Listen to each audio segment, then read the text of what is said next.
Hi అండి, welcome back to my channel Siri vlogs. ఈ రోజు అయితే తోటలో మామిడికాయ తీసుకొచ్చాను. చాలా ఫ్రెష్గా అండ్ తాజాగా ఉంది. దీంతో అయితే మామిడికాయ పులిహోర చేద్దాం. ప్రాసెస్ చూద్దాం.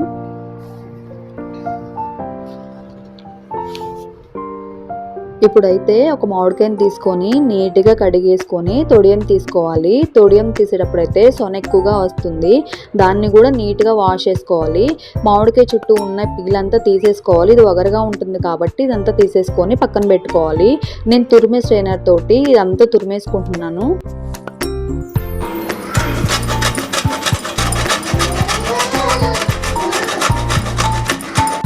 ఇలా అంతా తురిమేసుకొని పక్కన పెట్టుకోవాలి. ఈ లోపలనే నా రైస్ కూడా ఆల్మోస్ట్ ఉడికిపోయింది. రైస్ కడిగి వండేటప్పుడు ఒక స్పూన్ ఆయిల్ వేసి ఉడికించడం వల్ల రైస్ పొడిగా పులుగా వస్తుంది. అండ్ ఇప్పుడు స్టవ్ ఆన్ చేసి బాండ్లు పెట్టి ఒక స్పూన్ ధనియాలు, ఒక స్పూన్ జీలకర్ర అండ్ హాఫ్ స్పూన్ మెంతులు వేసి లో ఫ్లేమ్ మీద ఫ్రై చేసుకోవాలి. ఈ పొడి వేయడం వల్ల మామిడికాయ పులిహోరలో టేస్ట్ చాలా బాగుంటుందండి.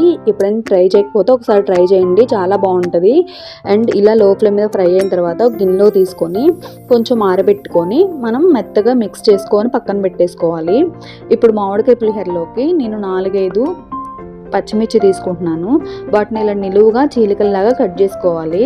అలా కట్ చేసుకోవడం వల్ల మామిడికాయ పులిహోరలోకి పులుపుకి కారానికి సరిపడా ఉంటుంది. ఇప్పుడు స్టవ్ ఆన్ చేసి బాండ్లు పెట్టి బాండ్లు కొంచెం వేడిన తర్వాత ఆయిల్ తీసుకోవాలన్నమాట. నేను 2 కప్స్ రైస్కి 100 గ్రాముల ఆయిల్ అయితే తీసుకుంటున్నాను. ఆయిల్ బాగా వేడిన తర్వాత 2 స్పూన్స్ ఆఫ్ మినపగుండ్లు వేసి లో ఫ్లేమ్ మీద ఫ్రై చేసుకోవాలి. ఇప్పుడు దాంట్లోనే 2 స్పూన్స్ పచ్చిశనగపప్పు తీసుకొని దాన్ని కూడా ఆయిల్లో మునిగేలాగా లో ఫ్లేమ్ మీద ఫ్రై చేసుకోవాలి. ఇప్పుడైతే 1 స్పూన్ జీలకర్ర వేస్తున్నాను. నేను 1 స్పూను పౌడర్లో వేసాను కాబట్టి 1 స్పూన్ జీలకర్ర మాత్రమే వేస్తున్నాను. ఇప్పుడు 1 కప్ ఆఫ్ వేరుశనగ గుళ్ళు వేసేసుకొని అది కూడా లో ఫ్లేమ్ మీద ఫ్రై చేసేసుకోవాలి. ఇలా ఫ్రై చేసుకోవడం వల్ల మనకి పులిహోరలోకి క్రిస్పీగా పల్లీలు తగులుతుంటాయి, టేస్ట్ బాగుంటుంది. మనం చీలికలుగా కట్ చేసుకున్నాం కదా పచ్చిమిర్చి, ఇప్పుడు వేసేసుకొని లో ఫ్లేమ్ మీద ఫ్రై చేసుకోవాలి. ఇలా మనం కొద్దిసేపు ఫ్రై చేసుకున్న తర్వాత దీనిలోనే 4-5 ఎండుమిర్చి తీసేసుకొని అది ఇలా మిడిల్లో కట్ చేసుకొని వేసుకోవాలన్నమాట.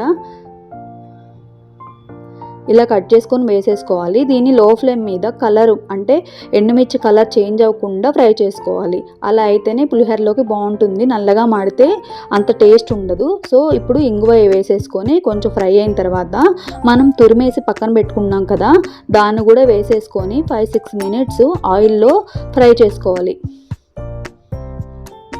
ఇదంతా ఆయిల్లో తిప్పుకుంటూ ఫ్రై చేసుకున్న తర్వాత మూత పెట్టుకొని ఒక 10-15 మినిట్స్ ఎక్కువగా ఫ్రై చేసుకోవాలన్నమాట. ఇట్లా మధ్యలో కలుపుతూ ఫ్రై చేసుకోవాలి. అప్పుడైతేనే ఇదంతా ఆయిల్లోకి ఇదైపోతుంది.